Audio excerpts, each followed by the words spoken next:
నమస్తే, నేను Anusha. Welcome to dot news. కేంద్ర మాజీ మంత్రి బీజేపీ సీనియర్ నాయకుడు సుజనా చౌదరి ఇప్పుడు ప్రత్యక్ష ఎన్నికల్లో పోటీ పడుతున్నారు.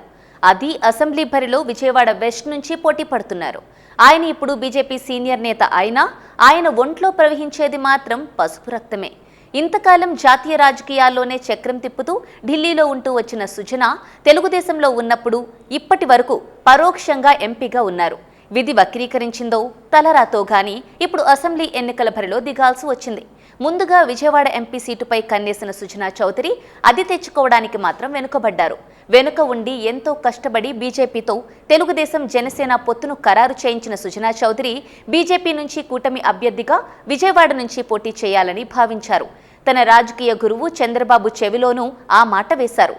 విజయవాడ ఎంపీగా ఉన్న కేశినేని నానిని పార్టీ విడిచిపోయేలా పొగ అయితే పెట్టగలిగారు గాని నానికి పొగబెట్టడానికి ఆయన తమ్ముడు చిన్నీని ఉసిగొల్పిన చంద్రబాబుకు విజయవాడ నుంచి కేశినేని చిన్నీకి సీటు ఇవ్వాల్సిన పరిస్థితి వచ్చింది. తన కుడి భుజం సుజనా చౌదరి కోసం చంద్రబాబు విజయవాడ సీటును త్యాగం చేస్తున్నారని వార్తలు వచ్చినా అది జరగలేదు. అందుకే జనసేనను బలిపశువును చేసి విజయవాడ పశ్చిమ సీటును సుజనాకు ఖరారు చేశారు.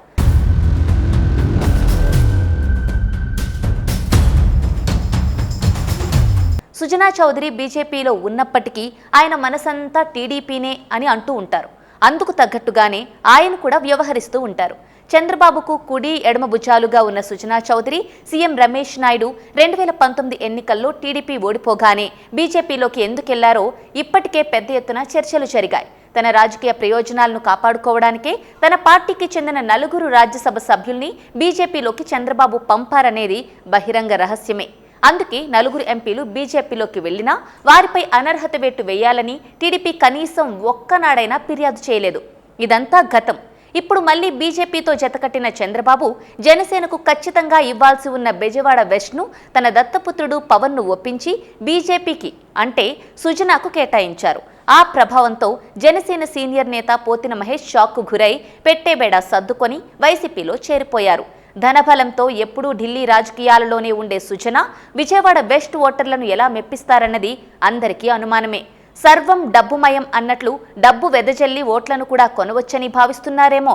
అయినా తన పార్టీ బలం, అదే తెలుగుదేశం బలం తనకు తోడుగా ఉంటుందని భావించి ఉంటారు. డబ్బంటే గుర్తొచ్చింది.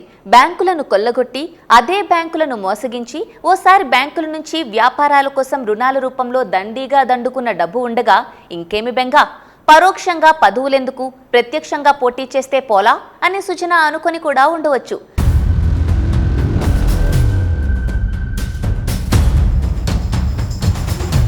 అన్నట్లు 100 కోట్లు బ్యాంకులకు ఎగ్గొట్టిన గనుడిగా ఈడీ, సిబిఐ కేసులను సుజనా చౌదరి ఎదుర్కొంటున్నారు.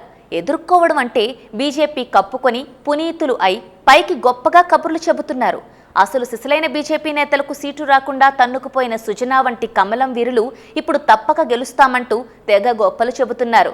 గెలిచినా ఓడినా నాకేమి చింత, 2 పార్టీల పెద్దలు తమ జేబులోనే ఉన్నారు కదా, కాలం మళ్లీ కలిసి వస్తే పెద్దల సభలో తిష్ట వేయను వచ్చని కూడా సుజనా భావిస్తున్నారేమో. పేరుకు బీజేపీ నేతే గాని సుజనా మనస వాచ తెలుగుదేశం మనిషే. చంద్రబాబు తన రాజకీయ గురువంటూ బాహాటంగానే అంగీకరించే సుజనా చౌదరికి బీజేపీ కోటాలో సీటు వచ్చినా అది కూడా టీడీపీ కోటా కిందే లెక్క. ఏదైనా తన ఆప్తుల్ని గెలిపించుకోవాల్సిన బాధ్యత మాత్రం చంద్రబాబుదే. మరి బలవంతంగా తన మీద రుద్దిన సుజనా చౌదరికి ఇటు తెలుగు తమ్ముళ్లు, కమలం శ్రేణులు ఎంతవరకు సహకరిస్తారో చూడాలి. Please subscribe dot news.